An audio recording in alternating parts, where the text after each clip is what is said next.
तो सदन के अंदर सीएम हेमंत सोरेन ने हिंदू त्योहारों को लेकर टिप्पणी कर दी, जिस पर बीजेपी नेताओं ने विरोध जताया। उनका कहना है कि हेमंत ने हिंदुओं की आस्था के साथ खिलवाड़ किया है। वो अपनी राजनीतिक सुविधा के अनुसार आस्था का चयनात्मक सम्मान करते हैं, वहीं तुष्टीकरण का कोई मौका नहीं छोड़ते हैं और इफ्तार पार्टी करते नजर आते हैं। पहले सुनिए सीएम ने क्या कहा, जिस पर राजनीति तेज हो गई है। भारत देश में होता है सबसे अधिक, लेकिन ब्रिलियंट बच्चे कहां पैदा होते हैं? जापान में। सबसे अधिक सरस्वती पूजा हम लोग करते हैं।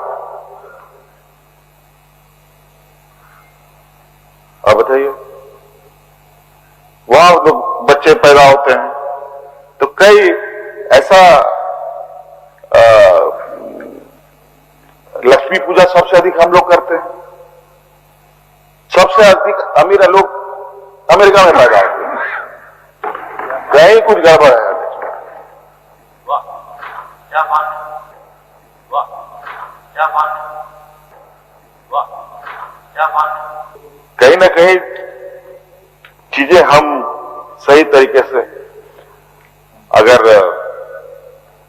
एक कदम और देखें, विश्वकर्मा पूजा भी सबसे अधिक हम लोग करते हैं। देखना बस गली मोहल्ले में विश्वकर्मा पूजा, लेकिन टैलेंट चाइना में है। अध्यक्ष महोदय,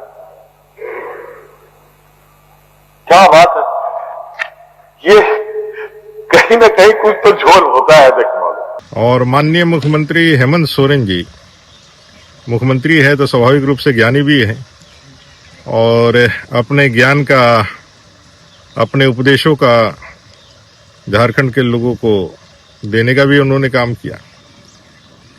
वो कहते कहते कह गए कि भाई यहाँ लक्ष्मी पूजा ज्यादा होता है, लेकिन अमीर अमेरिका के लोग हैं। यहाँ विश्वकर्मा पूजा ज्यादा होता है, लेकिन जितने भी टेक्निकल लोग जापान में हैं।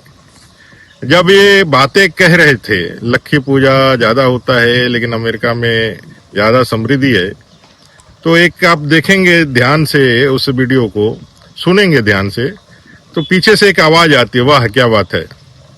वो आवाज झारखंड के माननीय मंत्री इरफान अंसारी जी की है। वो आवाज जो माननीय मुख्यमंत्री के इस तरह के हिंदू पर्व त्योहारों पर, देवताओं पर जो कटाक्ष किए गए थे, उसको अप्रिशिएट करने का, उसको सराहना देने का काम इरफान अंसारी जी कर रहे थे।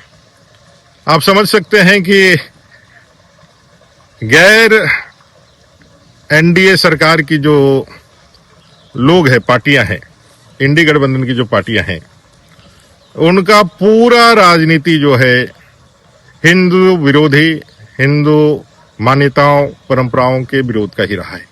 और आज जिस तरह की घटिया बयानबाजी विधानसभा के अंदर हेमंत सोरेन ने की है, उससे यह साबित हो चुका है कि झारखंड मुक्ति मोर्चा अब झारखंड मुस्लिम मोर्चा बन चुका है। जहां तक हिंदू धर्म के अपमान की बात है, तो यह हिंदू धर्म की महानता है कि जिस व्यक्ति को इतनी बड़ी संख्या में हिंदुओं ने वोट दिया, वह विधानसभा में खड़े होकर के हिंदुओं का अपमान करते हैं और उनके हिंदू विधायक इस पर ताली बजाते हैं। दूसरी बात, मुख्यमंत्री जी को अपना ज्ञान दुरुस्त करना चाहिए। जिस समय भारत में हिंदू सभ्यता थी ऊपर से नीचे तक, उसी समय भारत को सोने की चिड़िया कहा जाता था। उस समय भारत वाकई में विश्व गुरु था। और उसके बाद किन किन लोगों ने पर आक्रमण किया और किस तरीके से हमारा डिक्लाइन हुआ, यह इतिहास में दर्ज है। और सबसे बड़ी बात है, हम इस बात का शुरू से विरोध करते हैं कि मुख्यमंत्री जी ने अगर हिंदुओं की पूजा पद्धति पर कमेंट किया, तो उन्होंने दूसरे धर्म पर क्यों नहीं कमेंट किया? क्यों नहीं कहा कि कुछ लोग नमाज जब पढ़ते हैं फिर भी उन समुदाय में कोई विकास नहीं हो रहा है? क्यों नहीं कहा कि कुछ लोग हमेशा चर्च जाते हैं और डेवलपमेंट लंदन में हो रहा है? ये selective targeting, selective secularism, pseudo secularism जो मुख्यमंत्री जी ने दिखाया है, हम इसकी कड़ी निंदा करते हैं।